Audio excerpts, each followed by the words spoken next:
In 1904, a physician in Brisbane, Australia named John Gibson published a paper identifying lead paint as the cause of a mysterious condition he had been observing in local children. The children were presenting with symptoms of lead poisoning: vomiting, seizures, paralysis, blindness, death. Gibson traced the source. The children were chewing on the railings of their verandas. The railings were painted with lead-based paint. Gibson's paper was published in a medical journal. It was read by physicians. It was available to anyone who wanted to know that lead paint caused neurological damage in children who ingested it. The lead paint industry in the United States was aware of it. 46 years later, in 1950, American children were still living in homes painted with lead-based paint. The industry was still manufacturing it. The industry was still marketing it. And the industry had spent the intervening decades funding research designed to create uncertainty about the link between lead paint and childhood lead poisoning, lobbying against any regulation that would restrict its use, and running public campaigns that blamed parents for failing to supervise their children around paint chips rather than blaming the manufacturers for selling a product they knew was toxic. The federal ban on lead paint in residential housing did not come until 1978, 74 years after Gibson identified the problem, 168 years after the United States Congress first met. The ban stopped new applications of lead paint in homes. It did nothing about the lead paint already on the walls of an estimated 38 million American homes. Those homes still exist. The lead paint in them is still there. And in 2025, decades after the ban, lead poisoning from residential paint exposure is still being measured in the blood of American children, still causing neurological damage, still producing the reduced IQ and the behavioral consequences and the lifetime of diminished capacity that lead exposure in early childhood reliably produces. This is the story of what the lead paint industry knew, when it knew it, what it did with that knowledge, and what it cost the children who lived in the homes it painted.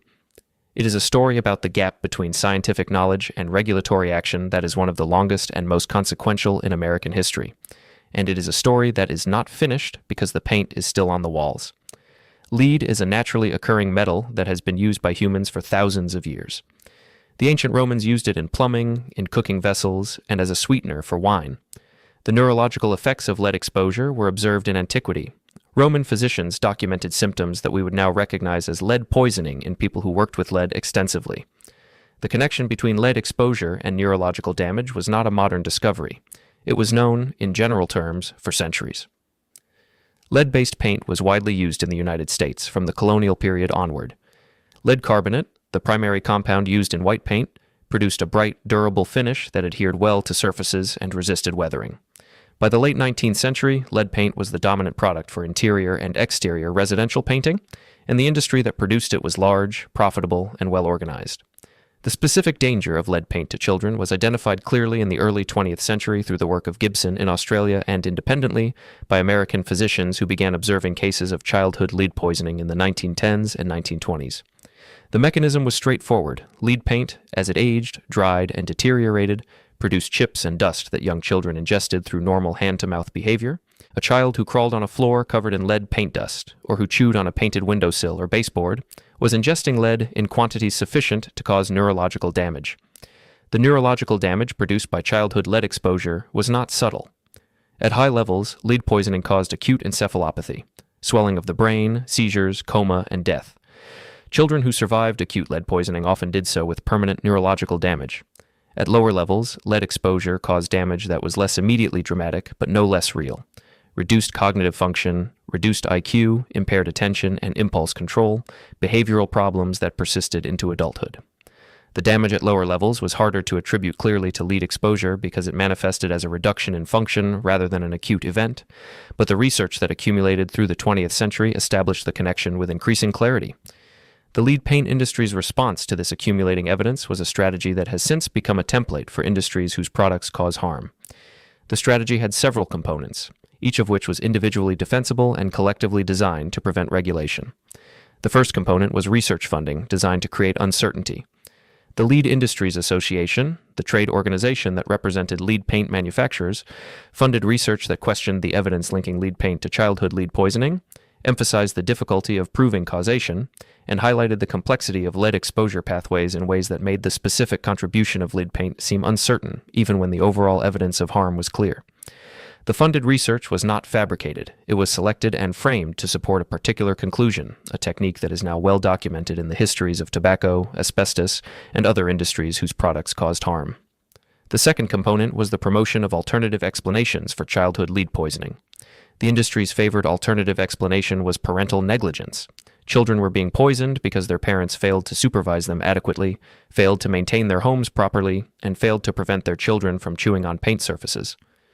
This explanation shifted moral and legal responsibility from the manufacturer to the family, and it had the additional advantage of being partially true in the narrow sense that better supervision would have reduced exposure.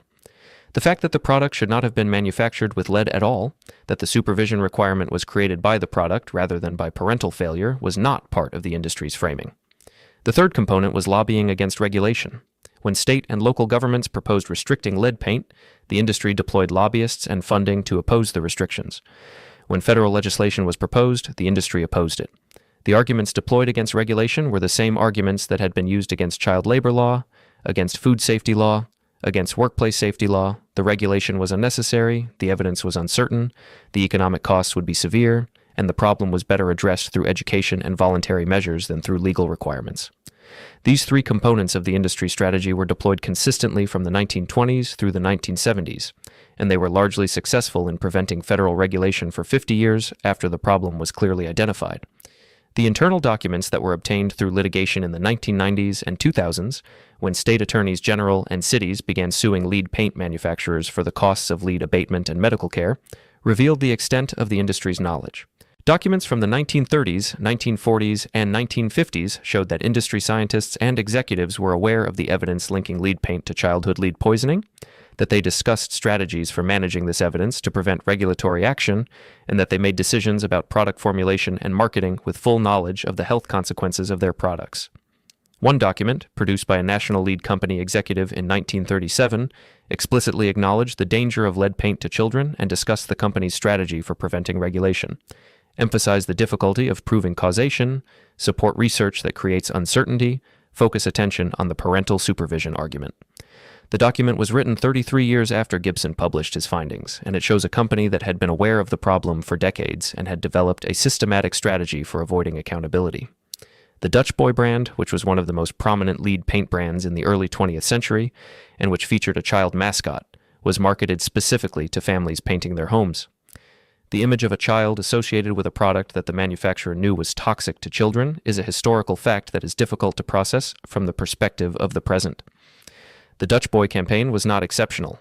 It reflected the industry's successful management of the public perception of lead paint as a safe, beneficial product throughout the period when the scientific evidence of its harm was accumulating. The first significant regulatory action on lead paint came not from the federal government, but from local governments, primarily in Baltimore, which in 1951 passed the first municipal ordinance restricting the use of lead paint in residential housing. Baltimore's action was driven by the high rates of childhood lead poisoning in the city's older housing stock, which had been documented by physicians at the Johns Hopkins Hospital who were treating children with acute lead encephalopathy. The city's experience was a microcosm of what was happening across urban America, where older housing with deteriorating lead paint was concentrated in the low-income neighborhoods where the poorest families lived, and where the children of those families were being poisoned at rates that nobody outside the medical community was paying attention to. The federal government's first involvement in lead paint came through the housing programs of the 1950s and 1960s, which provided federal funding for public housing construction and rehabilitation. Federal standards for public housing prohibited the use of lead paint above certain concentration levels, a restriction that applied to federally funded construction, but that did nothing about the existing housing stock that most low-income families actually lived in. The Consumer Product Safety Commission, established in 1972, was given the authority to regulate hazardous products, including toxic paints. The Commission issued a ban on lead paint in residential housing in 1978, setting the maximum allowable lead concentration in paint at 0.06% by weight. The ban applied to paint sold for use in homes, in schools, and in toys, and it covered new applications going forward. The ban was a genuine achievement that stopped the addition of new lead paint to the residential housing stock. It did not address the existing stock, which was the more immediate and more difficult problem. An estimated 38 million American homes contained lead paint at the time of the 1978 ban. Those homes were disproportionately older, lower quality housing in urban areas, occupied disproportionately by low-income families and families of color. The children in those homes were continuing to be exposed to lead paint that was deteriorating, chalking, and producing the dust and chips that were the primary exposure pathway. The federal response to the existing housing stock was slow and inadequate. The Lead-Based Paint Poisoning Prevention Act of 1971 had established a federal program to identify and address lead paint hazards in federally assisted housing, but the program was small, underfunded, and limited in scope. The Residential Lead-Based Paint Hazard Reduction Act of 1992 established more comprehensive requirements for disclosure of known lead paint hazards in housing sales and rentals, required renovation contractors to use lead-safe work practices, and established federal programs for lead hazard control in low-income housing. These measures were meaningful improvements. They were also inadequate to the scale of the problem. The disclosure requirements told families buying or renting older homes that lead paint might be present, but disclosure without remediation does not protect children who are already living in homes with deteriorating lead paint. The renovation contractor requirements reduced the amount of lead dust generated during renovation, but they did not require removal of lead paint from existing homes. The lead hazard control programs provided funding for remediation in some high-risk homes, but the funding was never sufficient to address the full scope of the problem. The result is that lead paint exposure from deteriorating residential paint has continued to poison American children long after the 1978 ban, with effects that are concentrated in the lowest income communities and among children of color in ways that reflect the history of residential segregation and the concentration of older housing in specific communities. The racial dimension of lead paint exposure is significant and has been documented consistently since researchers began tracking blood lead levels in American children in the early 1970s. Black children have consistently had higher blood lead levels than white children of comparable age, reflecting the concentration of older, deteriorating housing in predominantly black urban neighborhoods that resulted from decades of racially discriminatory housing policy. The federal housing policies that produced residential segregation in American cities, including the redlining practices of the Federal Housing Administration that denied mortgage insurance to families seeking to purchase homes in racially integrated or predominantly black neighborhoods, channeled black families into the oldest, most deteriorated housing in urban areas. The same housing that was most likely to contain deteriorating lead paint. The lead exposure problem and the housing segregation problem are not separate issues. They are the same issue, produced by the same set of decisions, and the lead exposure that resulted from those decisions has had consequences that have persisted for generations. The neurological effects of childhood lead exposure are not reversible. A child who is exposed to lead at ages 1 through 3, during the period of most rapid brain development, sustains neurological damage that cannot be undone by later remediation of the lead hazard. The intellectual and behavioral consequences of that damage, which include reduced IQ, impaired executive function, reduced impulse control, and increased risk of behavioral problems, are permanent. They affect the child's educational outcomes, their employment prospects, their income, and their life circumstances in ways that compound over time. Research published in the early 2000s by economist Rick Nevin and subsequent work by researchers including Howard Mielke and Jessica Reyes established a striking correlation between childhood lead exposure and crime rates approximately 20 years later, a lag consistent with the period between early childhood lead exposure and the peak years of criminal behavior in young adults.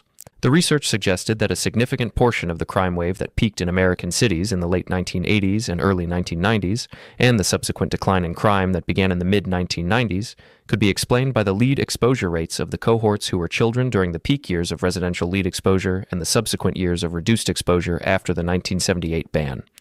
The research was controversial, and the causal interpretation requires care because many factors change simultaneously during the relevant periods.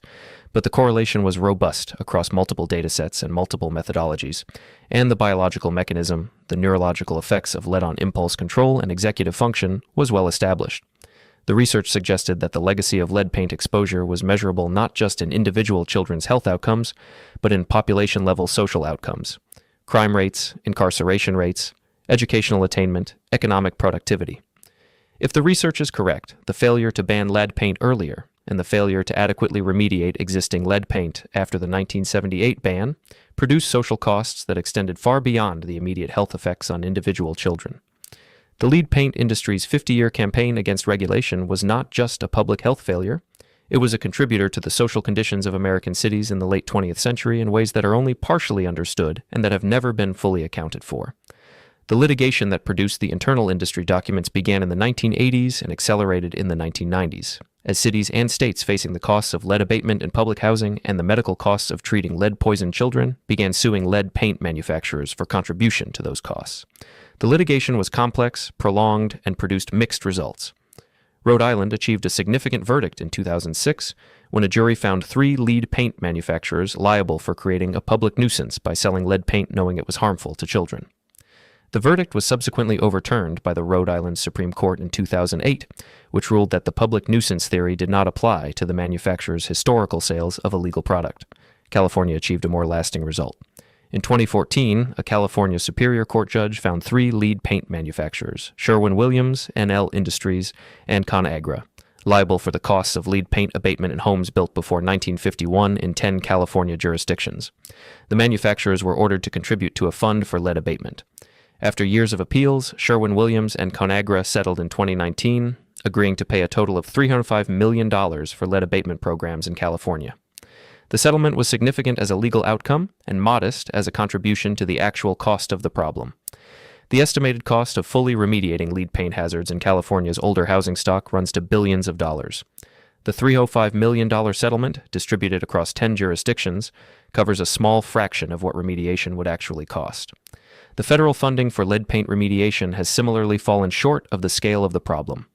The Department of Housing and Urban Development administers a lead hazard control grant program that has provided funding to state and local governments for lead abatement and lead-safe renovation in low-income housing since the early 1990s. The program has produced genuine results in the specific homes it has addressed, reducing blood lead levels in children living in remediated homes. The scale of the program has never been sufficient to address the full scope of the problem. The Centers for Disease Control and Prevention currently uses a blood lead reference value of 3.5 micrograms per deciliter to identify children with elevated blood lead levels. At this threshold, approximately 500,000 American children between the ages of 1 and 5 have blood lead levels that exceed the reference value. The CDC emphasizes that there is no known safe level of lead exposure in children. The reference value identifies children at elevated risk, not children who are unaffected. The sources of lead exposure for these children include not only residential paint but also lead in soil, which accumulates from leaded gasoline that was used in automobiles through 1996 and from the deterioration of exterior lead paint, and lead in drinking water, which was highlighted by the Flint, Michigan water crisis of 2014 to 2019. The Flint crisis, in which lead-contaminated water was supplied to a predominantly black, low-income city for over a year, while state officials dismissed residents' concerns, illustrated both the ongoing nature of the lead exposure problem and its racial and economic dimensions. The lead paint story and the Flint story are part of the same larger story, the exposure of the poorest and least politically powerful communities to environmental hazards that wealthier and more politically powerful communities have been able to avoid. The mechanisms are different, but the structure is the same, and the structure reflects choices about whose health is treated as a priority and whose is treated as an acceptable cost. The 1978 ban was a genuine achievement. It stopped the addition of new lead paint to the residential housing stock. The children who live in homes built after 1978 are not at risk from new lead paint applications. The children who live in the millions of older homes where lead paint remains, deteriorating and producing dust and chips, are still at risk from a hazard that was identified a century ago, that was suppressed by an industry that knew better, and that has never been adequately addressed by the regulatory and remediation systems that followed the ban. The history of lead paint in America is the history of what happens when an industry knows its product causes harm and chooses suppression and delay over accountability. It is the history of 50 years of preventable neurological damage to American children, disproportionately concentrated in the communities with the least political power to demand better. And it is a history that is not finished because the paint is still on the walls. From Gibson's 1904 paper to the 1978 ban to the 500,000 American children with elevated blood lead levels in 2025. 121 years of a known problem, inadequately addressed, still producing harm. That is the history. And the children it is still being measured in deserve better than what the history has provided. Subscribe if this kind of history is what you are here for. There is a great deal more of it ahead. To understand what the lead paint industry's suppression campaign actually looked like in practice, you need to look at the specific mechanisms it used, because those mechanisms became a template that other industries with harmful products would use in subsequent decades. Understanding them is not just historically interesting. It is essential for recognizing when the same playbook is being deployed in current debates about harmful products. The Lead Industries Association was the central coordinating body for the industry's response to evidence of lead paint harm. Founded in 1928, the LIA brought together the major manufacturers of lead-containing products, including paint, gasoline additives, and plumbing materials, and coordinated their response to regulatory threats. The LIA's activities included funding research, lobbying regulators and legislators, and developing the public communication strategies that the industry deployed to manage its reputation. The research funding strategy was sophisticated. The LIA did not simply fund research that denied the link between lead paint and childhood lead poisoning. It funded research that emphasized the complexity of establishing that link, that highlighted alternative sources of lead exposure, and that questioned the methodology of studies that showed harm. The goal was not to prove that lead paint was safe, it was to create sufficient scientific uncertainty that regulators could not justify restricting a product that produced significant economic benefit for the industry. This strategy exploited a genuine feature of scientific knowledge: uncertainty. Scientific research is always incomplete. Studies have methodological limitations. Causation is difficult to establish. These features of scientific inquiry are not manipulations. They are realities. The industry strategy was to amplify these genuine features of scientific uncertainty to the point where they prevented action on evidence that, evaluated honestly, clearly supported intervention. The tobacco industry would later refine this strategy into what its own documents called the doubt is our product approach, and the similarity between the tobacco industry's approach to cigarette research and the lead paint industry's approach to lead paint research is not coincidental. The lead paint industry had developed the template. The tobacco industry studied it and applied it more systematically. The parental negligence campaign was the most publicly visible component of the industry's strategy and the most morally significant. The campaign argued that childhood lead poisoning was not a product safety problem, but a parenting problem. Children were being poisoned because their parents failed to keep them from chewing on painted surfaces, failed to maintain their homes in good repair, and failed to supervise their children adequately.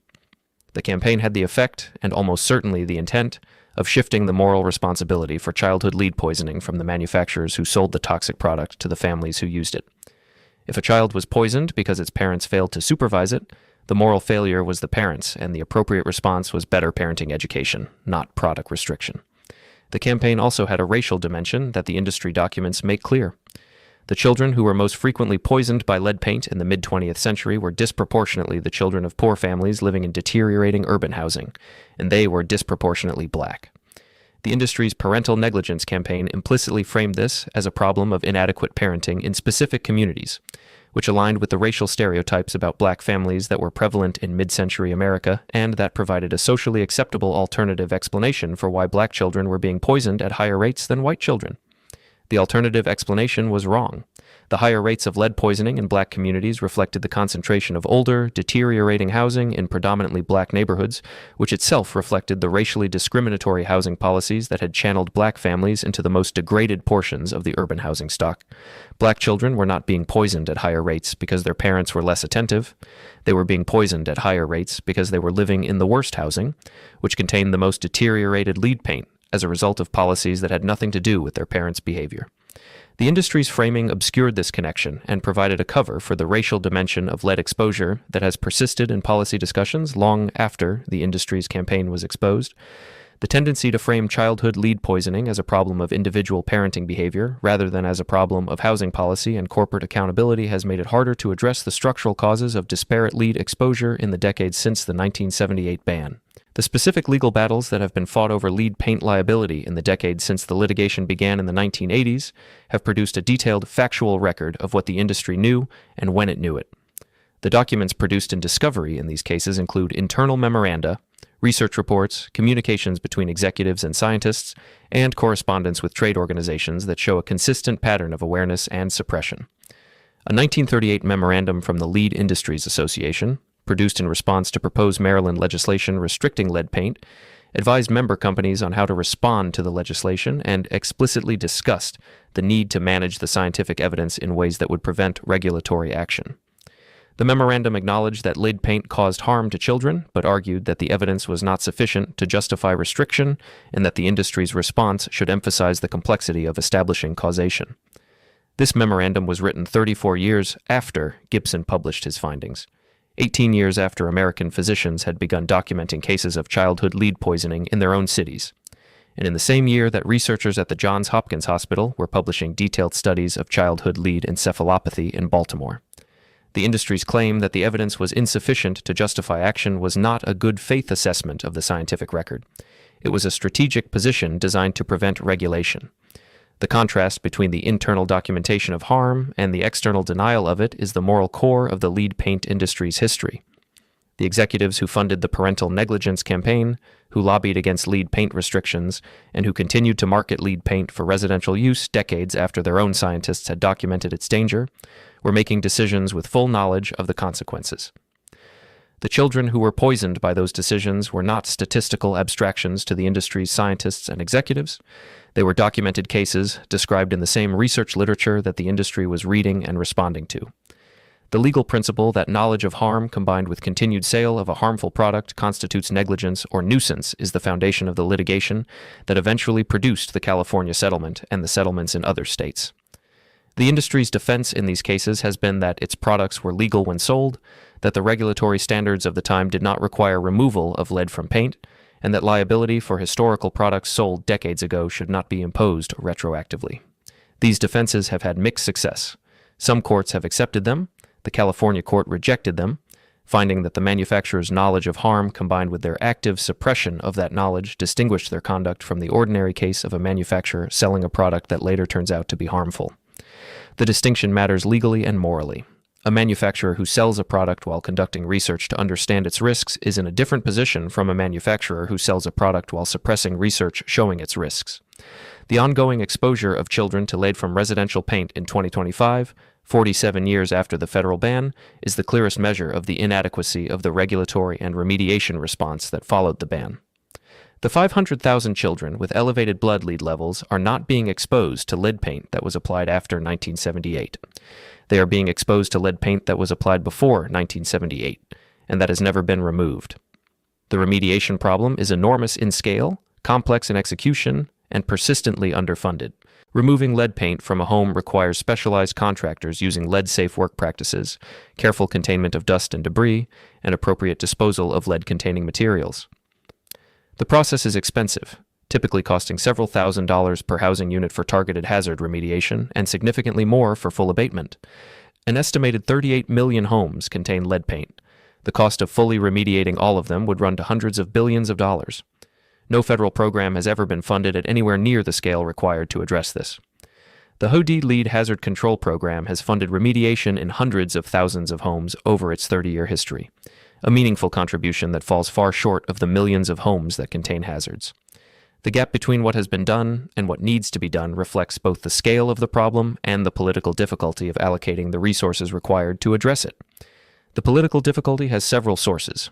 First, the cost is large, and the beneficiaries are concentrated in communities with limited political power. Low-income families in older urban housing, who are disproportionately communities of color, are the primary beneficiaries of lead paint remediation funding.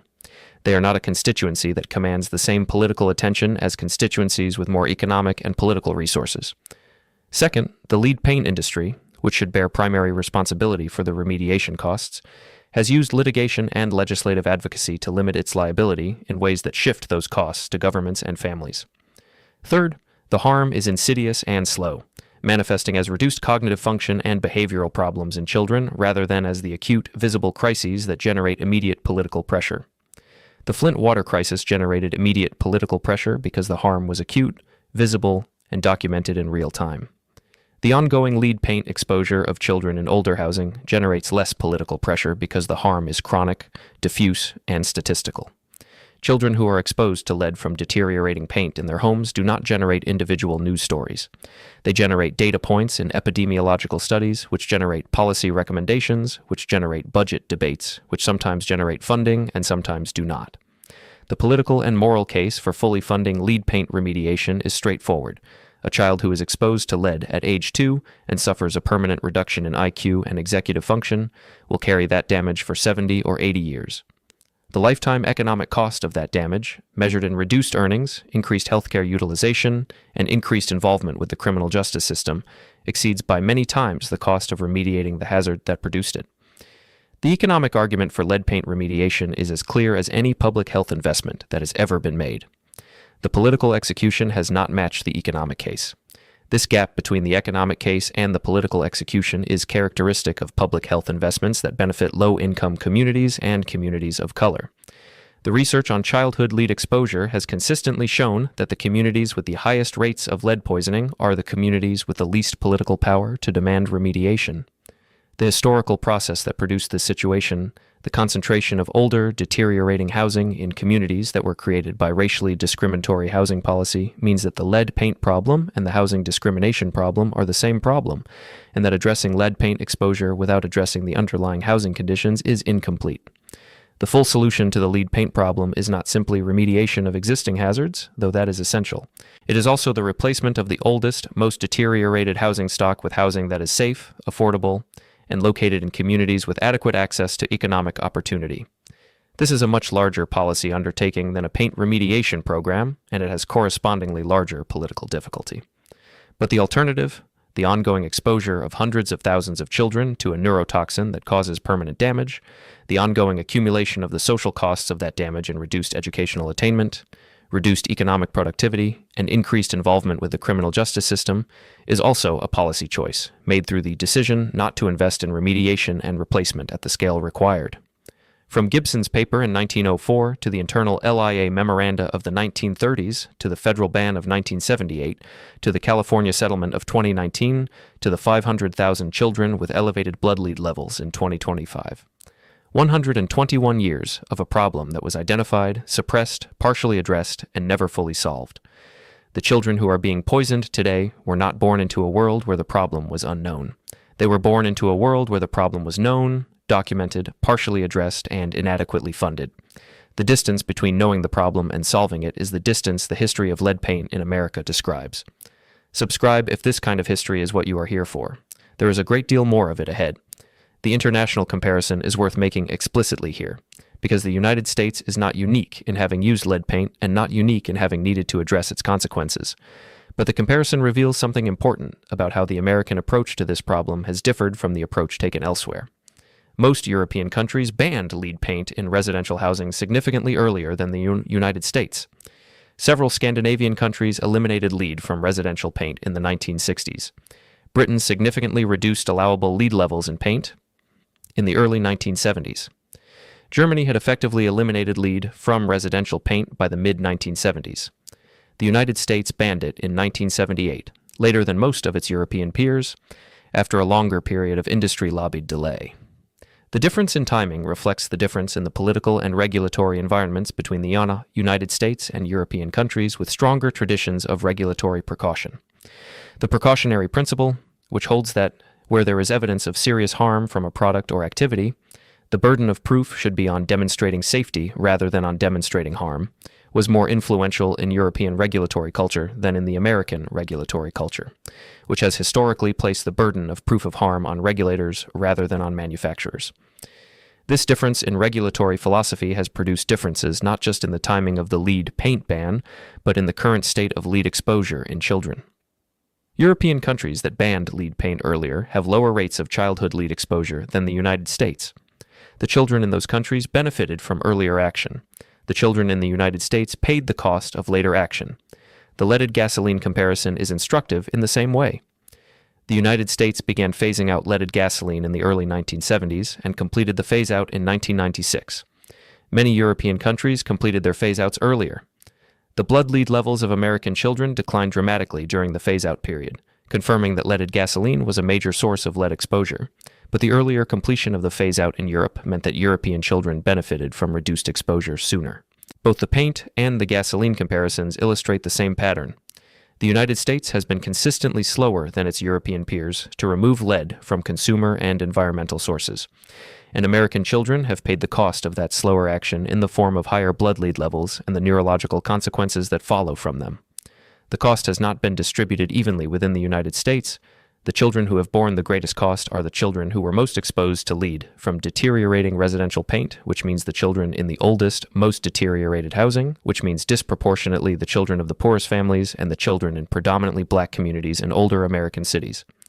The geography of lead exposure in the United States maps almost exactly onto the geography of racially discriminatory housing policy in the mid-20th century.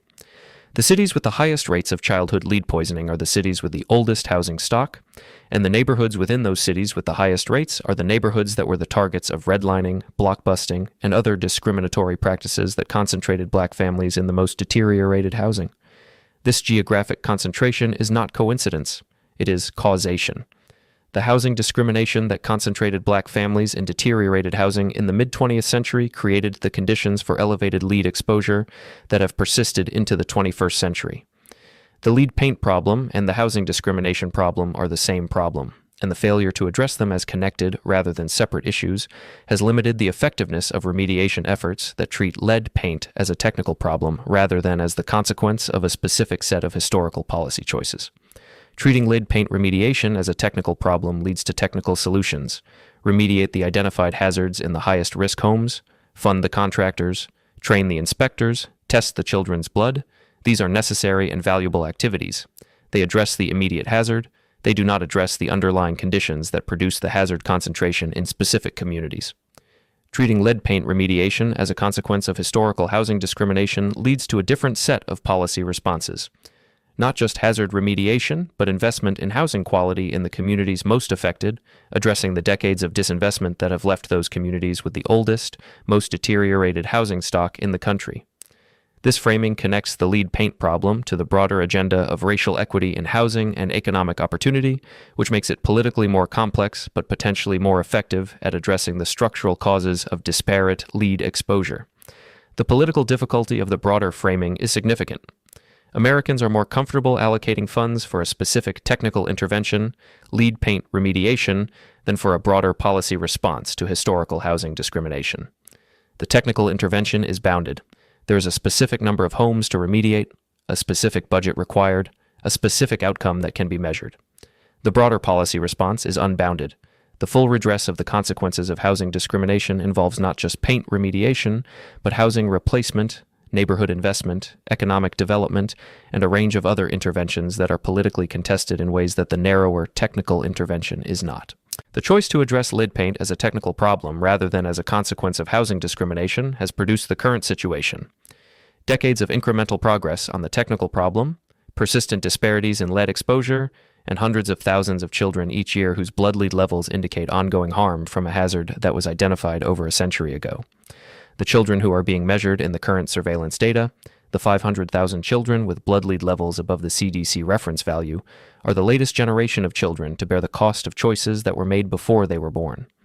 The industry's choice to suppress evidence of harm, the regulatory system's choice to delay action, the housing policy's choice to concentrate the most deteriorated housing in specific communities, and the remediation policy's choice to address the technical problem at insufficient scale. Understanding the full chain of choices that produce the current situation is the foundation for making different choices going forward. The technical problem is solvable. The remediation technology exists. The blood lead surveillance system exists. The regulatory framework for lead-safe renovation exists. What has been insufficient is the political will to fund the solution at the scale required. That political will is built by understanding what the problem actually is, where it came from, and who is bearing its costs. The history of lead paint in America provides that understanding, from the 1904 paper that identified the problem to the 1930s internal documents that show the industry knew and chose suppression, to the 1978 ban that stopped new applications without addressing existing hazards, to the 2025 surveillance data that shows hundreds of thousands of children still being harmed. 121 years. A known problem. A documented suppression. A delayed ban. An inadequate remediation. And children still being poisoned. That is the full history. And it demands a better response than it has received. Subscribe if this kind of history is what you are here for. There is a great deal more of it ahead. There is a final dimension of this history that deserves attention because it connects the lead paint story to a broader pattern that appears throughout the history of corporate harm, environmental contamination, and regulatory failure in America. That pattern is the gap between when a problem is identified, when it is regulated, when it is remediated, and when the harm actually stops. In the lead paint case, that gap spans more than a century and is still open. The pattern of identification, delay, partial regulation, and incomplete remediation is visible in the history of asbestos, which was identified as a cause of fatal lung disease in the early 20th century, was incompletely regulated through the middle of the century, produced the largest mass tort litigation in American history in the 1970s through 1990s, and is still present in millions of buildings where it continues to pose a health risk. It is visible in the history of PFAS, The class of per- and polyfluoroalkyl substances that were identified as health hazards in internal industry research in the 1970s and 1980s were not publicly disclosed for decades and are now found in the drinking water of millions of Americans. It is visible in the history of opioids, where the pharmaceutical industry funded research that misrepresented the addiction risk of their products, produced a public health crisis, and paid fines that represented a small fraction of their profits from the crisis. The lead paint story is not unique. It is one of a series of cases in which industries with harmful products have used similar strategies, with similar results, over similar timeframes. The consistency of the pattern suggests that it is not a product of individual moral failure by specific executives. It is a product of structural incentives that consistently favor short-term profit over long-term responsibility when the legal, regulatory, and cultural constraints on harmful conduct are insufficient. The structural incentives are straightforward. A manufacturer who sells a harmful product generates current revenue. The harm from the product is borne by others, in the future, in ways that may be difficult to trace to the specific product. In a legal and regulatory system that does not effectively force manufacturers to internalize the costs of the harm their products cause, the manufacturer's rational calculation favors continued production and sale of the product over investment in safer alternatives. Changing this calculation requires regulatory systems that can identify harm earlier, act on it more quickly, and impose costs on manufacturers that are proportionate to the harm caused. The history of lead paint suggests that the current regulatory system does not consistently meet these requirements. The identification of harm in 1904 did not produce federal regulation until 1978. The regulation that came in 1978 did not address the hazards that already existed. The litigation that produced accountability for those hazards generated settlements that were a fraction of the actual costs imposed. A regulatory system that produced a different outcome would need to apply the precautionary principle more consistently, requiring manufacturers to demonstrate the safety of their products before marketing them, rather than requiring regulators to demonstrate harm before restricting them. It would need enforcement mechanisms with penalty structures sufficient to deter continued production of harmful products, and it would need remediation requirements that force the costs of cleanup onto those who created the hazard, rather than onto the governments and communities that bear its consequences.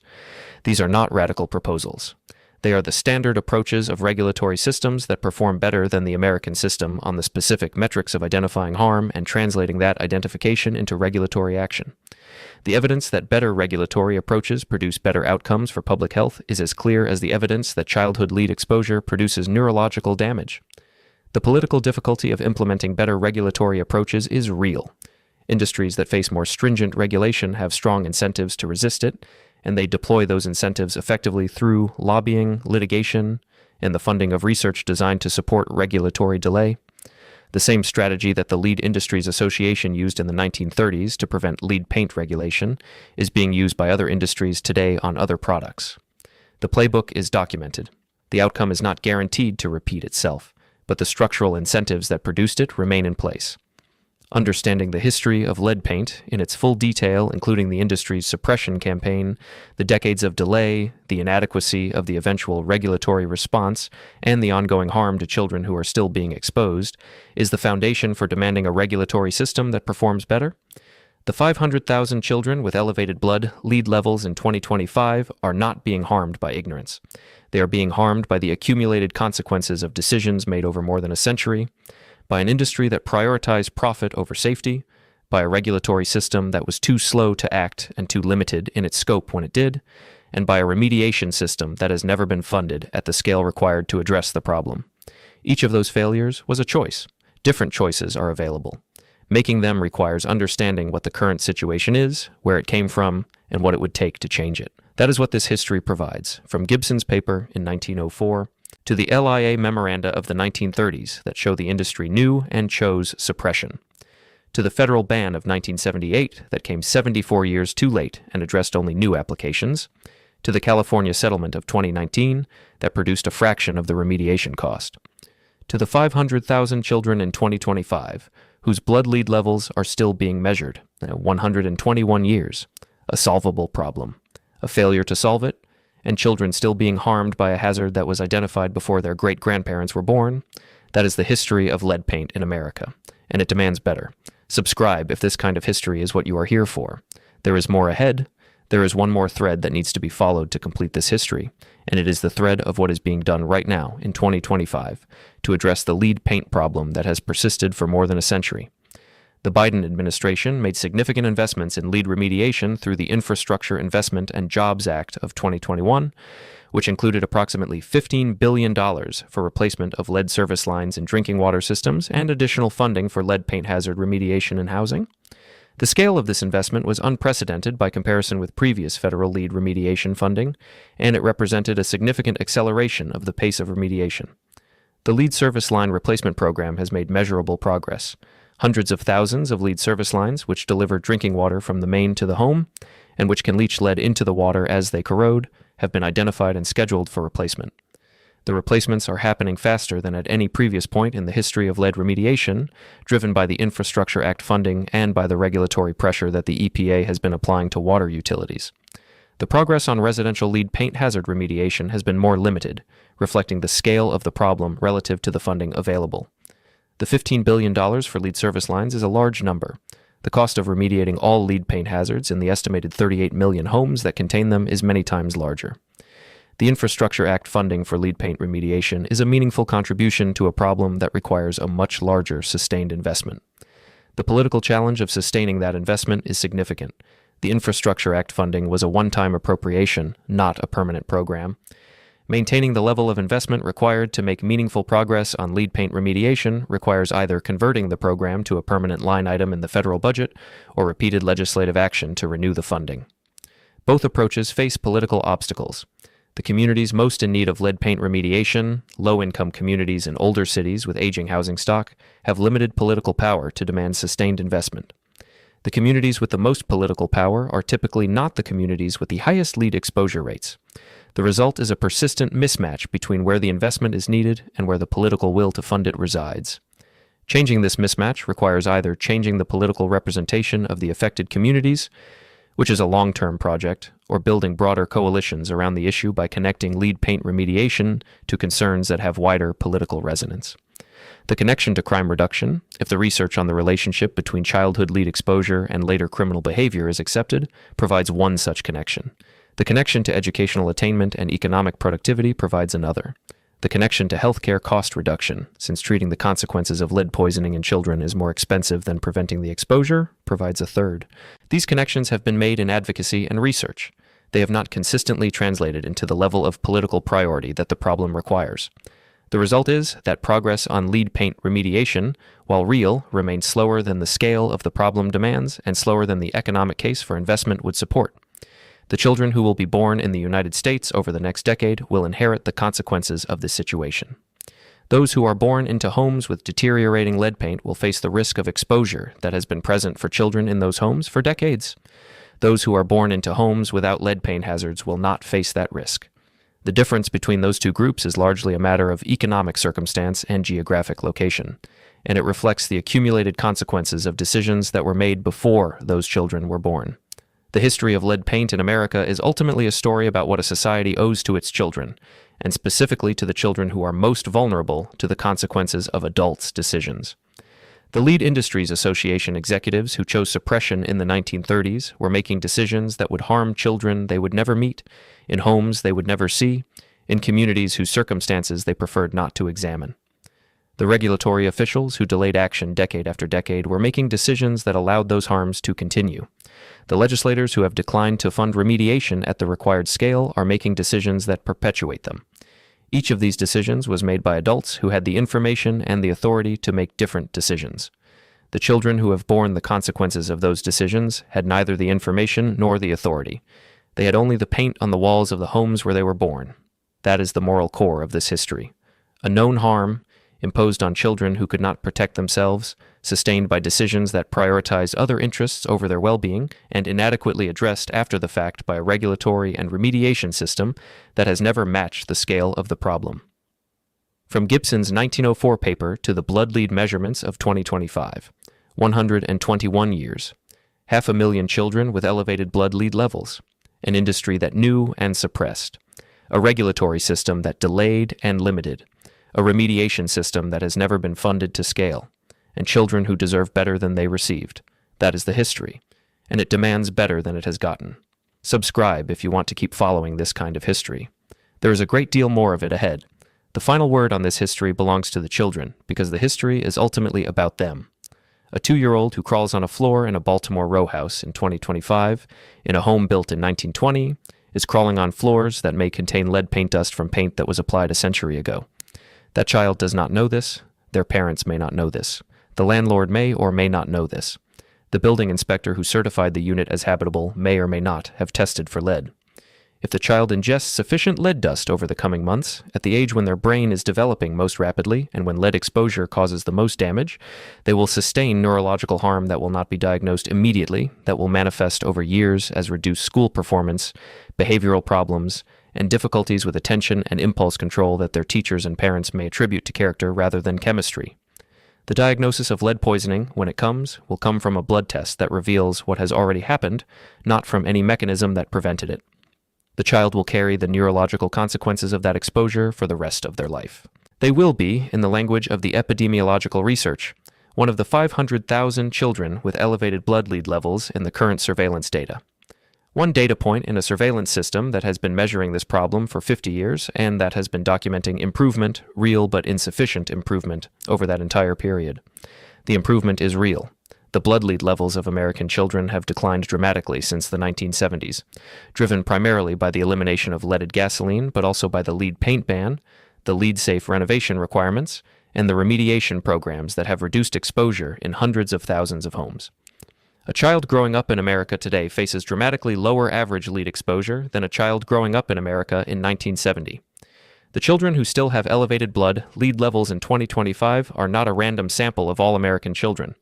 They are overwhelmingly concentrated in the oldest housing, in the communities with the least access to the resources required for remediation, in the communities that have been most affected by the accumulated consequences of discriminatory housing policy and inadequate public investment. They are the children who have always paid the highest price for decisions made by others. They are the children whose circumstances the lead paint industry's parental negligence campaign was designed to blame rather than address. They are the children for whom the regulatory and remediation systems that followed the 1978 ban were necessary but insufficient. They deserve better. They have always deserved better. And the history of how they came to be in their current situation is the history this video has tried to tell. From the paint applied to the walls of American homes a century ago, by an industry that knew what it was doing to the children who would live in those homes, to the blood test of the child in Baltimore in 2025, measuring what remains of what was done. 121 years, still counting, still measurable, still demanding a better answer than it has received. Subscribe if this kind of history is what you are here for. There is more ahead.